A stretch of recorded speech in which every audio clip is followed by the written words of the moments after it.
Hey everyone, welcome back to the channel, and in today's video I'm going to be going over 3 lessons I learned in 2022 and the actions that I'm going to be taking into the new year. But before we begin, I'm going to do a quick intro on who I am because I haven't done that yet on my channel. So I'm Geronimo, I'm a designer, cook, and entrepreneur, and my personal mission is to feed the people and planet goodness through nourishing food, content, and design. My goal with this YouTube channel is not only to feed you nourishing recipes and all things cooking, but also to feed you nourishing content to help you design a life that you love. So in today's video, I'm excited to share some life lessons from 2022 that can inspire you to design a life that you love and take some action. And frankly, these life lessons that I'm going to share with you aren't relatively new to me. They were stuff I already knew about, but they were really strong affirmations this year in 2022. And now I have internalized them more, and they now have more utility in my life. So let's talk about those lessons. Lesson number 1 is knowing my core values. Compassion. So if you're curious, my values right now are compassion, fun, growth, health, integrity, love, and resilience. Roy T. Bennett, the author of The Light in the Heart, wrote, "Your values create your internal compass that can navigate how you make decisions in your life. If you compromise your core values, you go nowhere." In 2022, I feel like I genuinely understood what my core values were as I ended up working for my dream company that was addressing food waste and climate at the root level, working with farmers. I ended up becoming a line cook and a sous chef, and I took some really bold and risky decisions this year that felt more aligned with my truth. If I didn't know what my core values were, I feel like I wouldn't be conscious of where I was going, or if I was even playing the game that I wanted to be playing. I could totally be off track and be playing someone else's different game that wasn't meant for me. Moreover, knowing my core values helped me better understand and feel aligned towards certain activities, projects, opportunities, and people. And that made it easier to just say yes or no. That if it didn't fit along my criteria of my own values, it would be a no. And I know that I would be straying off the path that I've kind of defined and mapped out for myself. But if I was operating outside of those values, I knew that I was operating out of integrity with myself. Ultimately recognized that as an energy drainer and wanted to do more things, it created energy in me. So finding alignment with people, activities, opportunities, and projects along my values were the things that created more energy in my life. So a takeaway action for me to bring into the new year is to review my core values and revisit them quarterly to make sure that they're up to date. You know, we are ever evolving human beings, so your values can change. They don't frequently change, but at least every quarter I can see if they're generally still the same. And what's helpful for me is to create visual references of my values. So that could be writing it down on Post-its and putting it on my desk or on the walls, creating a phone background that I can look at every time I pick up my phone to kind of remind me of what my values are top of mind. And another thing that I could potentially do that I've seen my partner do is create a piece of art to frame on the wall and make it really pretty and beautiful and have it serve as a visual reference for you daily. So lesson number 2 is identifying my energizers and my drainers.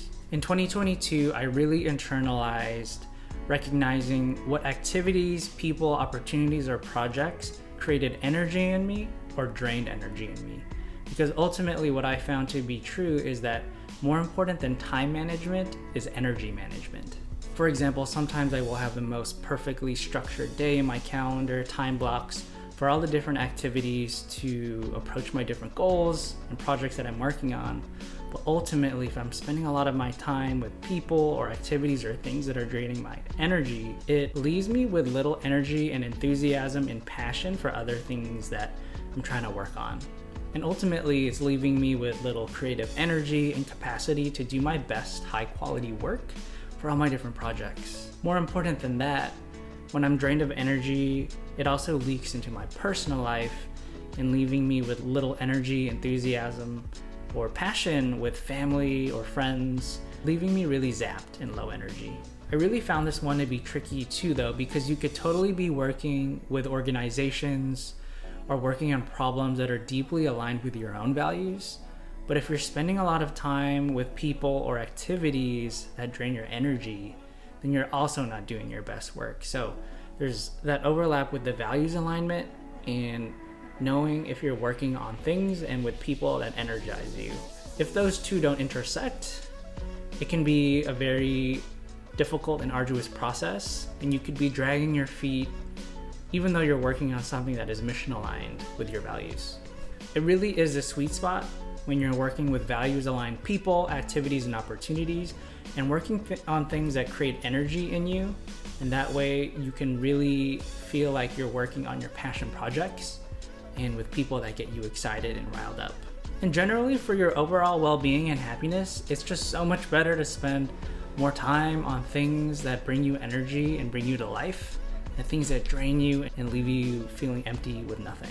So my takeaway action for this next year is to take inventory on all the activities, people, and projects that have created energy in me and spend more time on those, and do the same thing with all the things that drain me and spend less time on those. Life's too short and I want to stay lit. Lesson number 3 is grief is love persevering. In the beginning of 2022, I lost one of the most important people in my life, my grandma, or my Lolalita. She's the one who gave me the passion for cooking and feeding people goodness. And very importantly, she was the matriarch of my family on my mom's side. So she's the one who fed all of us, kept us nourished, and brought all of us together for family gatherings and kept us tight-knit with our really, really huge family. She was the matriarch, and she changed the trajectory of all of her children's lives. She had 3 boys and 3 girls, and they moved to the United States of America to find more opportunity and improve the quality of their life. Nearly a year later, and I'm still thinking about my grandma a lot these days, and I miss her dearly.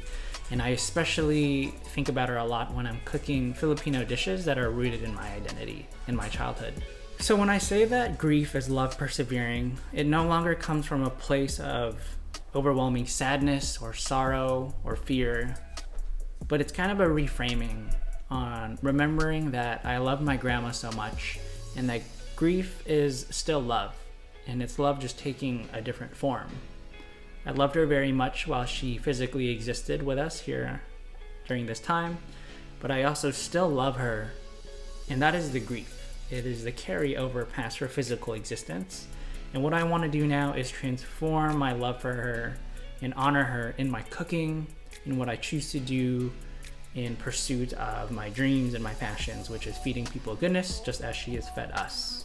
And I'm really excited about it because this year I really took off in the culinary world, and one of the key ways I really bonded with my grandma growing up was watching a lot of the Food Network with her. I remember watching tons of Emerald, and we would always do the BAM together every time Emerald did it. So I'm really honoring her existence in pursuit of my culinary dreams. Just for example, from this year, I've really accelerated going from line cook to sous chef, and I'm really excited that I can honor her this way. So my takeaway action here is to continue spending tons of quality time with family and friends, because you never know how long you have with them. And to continue honoring my grandma through my cooking in pursuit of my dreams, and also sharing the stories and lessons that she has shared with me. So those are all the lessons, and thank you for watching this video. If any of those lessons resonated with you, please drop down some comments below. Please share with me whatever your values are. If you know what some of your energizers or drainers are, drop them down below in the comments. I really hope you got a lot of value from this video, and for more nourishing content, please watch this next video here. Otherwise, thanks for watching, and if you haven't hit the subscribe button yet, please do so now, and see you in the next video. Bye.